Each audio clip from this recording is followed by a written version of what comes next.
ये अंग्रेजी में संडे मंडे रट लेने से कुछ न मिलने वाला है साहब। वेद के मंत्र जब एक साथ सस्वर उच्चारित होते हैं तो ऐसा रोम रोम एकदम पुलकित हो जाता है। और ये सुविधा इंग्लिश के पोयम में नहीं है। इसलिए समाज के आप हर तरह के लोग यहां बैठे हैं, मैं प्रार्थना करूं इस धरती पर आकर के तुमने बहुत कुछ पाया है, भगवान ने तुम्हें बहुत कुछ दिया है। अब तुम्हारा उत्तरदायित्व है कि जाने से पहले तुम कुछ करके जाओ, इन बच्चों को सपोर्ट करके धर्म संस्कृति को बचाने के लिए अपने आप को तैयार करो, ऐसे गुरुकुलों को बचाया जाए। वहां हम लोगों ने वृक्षारोपण भी किया।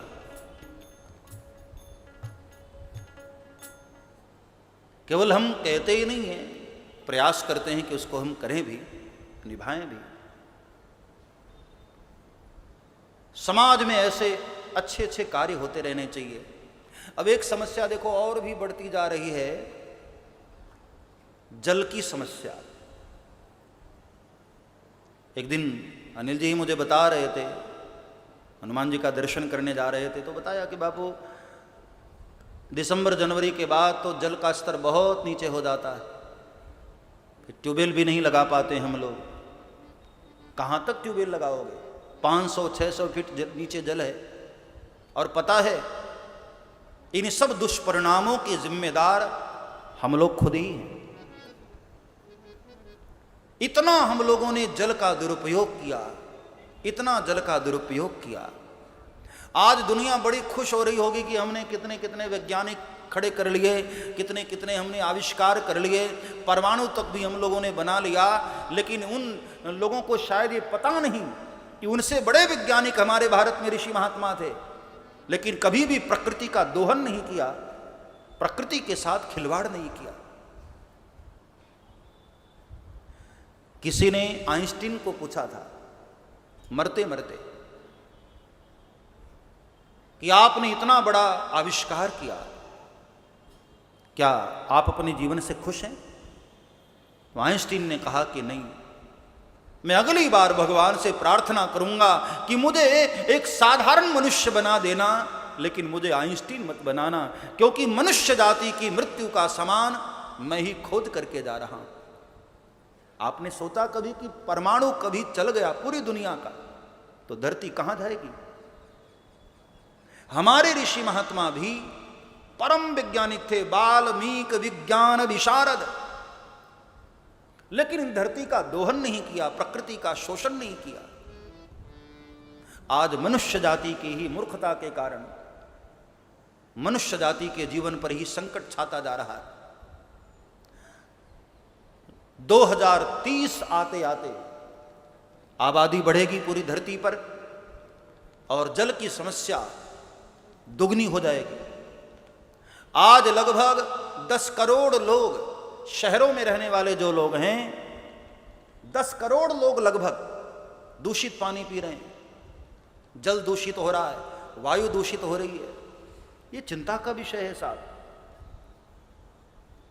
हम लोग बड़े खुश होते हैं, मोबाइल आ गया, टेलीविजन आ गई, कितनी कितनी सुविधाएं हो रही हैं, लेकिन हमारे पर्यावरण में कितनी तकलीफ हो रही है, कभी उस पर हम विचार नहीं करते। कई लोगों को मैं देखता हूं ब्रश करते रहते हैं और नल चालू रहता है। जल तुम मां के पेट से लेकर नहीं आए थे, इस धरती का है, और जल पर केवल तुम्हारा अधिकार नहीं है, जल पर सर्वाधिकार होना चाहिए। इसलिए जल को बचाओ, जल की सुरक्षा करो, जल को दूषित होने से बचाओ। तालाबों की जमीन, नदियों की जमीन पर हम अधिग्रहण करते जा रहे हैं। मानव की भूख कितनी बढ़ती जा रही है। जल को हम बचाने की चेष्टा नहीं कर रहे हैं, बर्बाद किए जा रहे हैं। और जल की कमी के कारण ही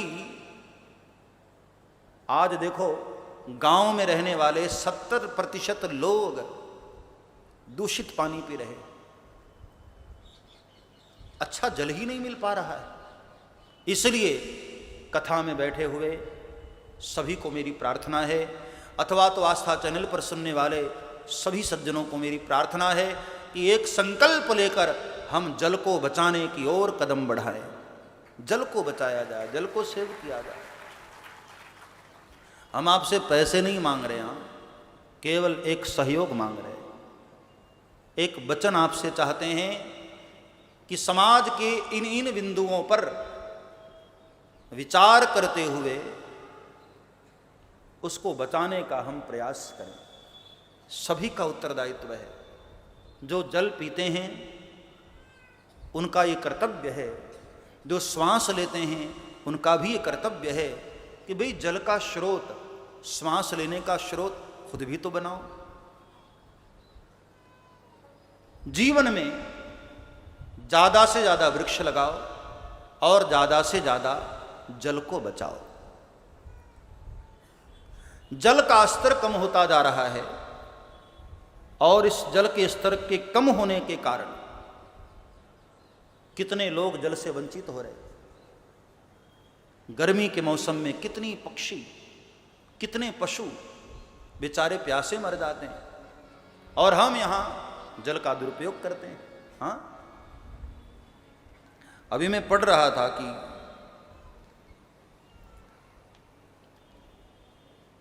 आने वाले 2030 तक बढ़ती आबादी के कारण जल की समस्या लगभग दोगुनी हो जानी है। गर्मियों के मौसम में देखो ना कितनी मारामारी शुरू हो जाती है जल के लिए। इसलिए आज की कथा में हम सब लोग ये पावन संकल्प लेंगे जल को बचाने के लिए। जल को भी बचाना है, वृक्षों को भी बचाना है। और संकल्प लेने का मतलब है ऐसा नहीं कि हाथ उठा करके संकल्प कर लिया बस। यहां संकल्प लेने का मतलब है आपने परमात्मा को वचन दिया है कि हम ऐसा कार्य करेंगे ही। तो हमारे साथ आज व्यासपीठ के समक्ष हम सब लोग ये संकल्प लें कि जल को हम बर्बाद नहीं करेंगे और ज़्यादा से ज़्यादा जल को दूषित होने से बचाएंगे। बोलिए शंकर भगवान की। चलो आज की कथा का ये संकल्प है। सब लोग हाथ उठा करके संकल्प लेंगे अपना अपना नाम।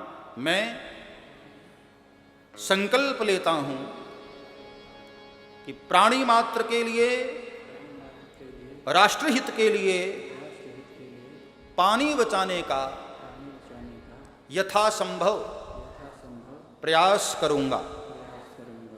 मैं जल का सदुपयोग करूंगा और अनावश्यक पानी बर्बाद होने से, जो भी लोग देखो अनावश्यक जल को बर्बाद करते हैं ना, ऐसे लोगों को मेरी प्रार्थना है कि जो लोग अनावश्यक जल को बर्बाद करते हैं, बोलिए, अनावश्यक जल को बर्बाद करते हैं, हम उन्हें रोकेंगे।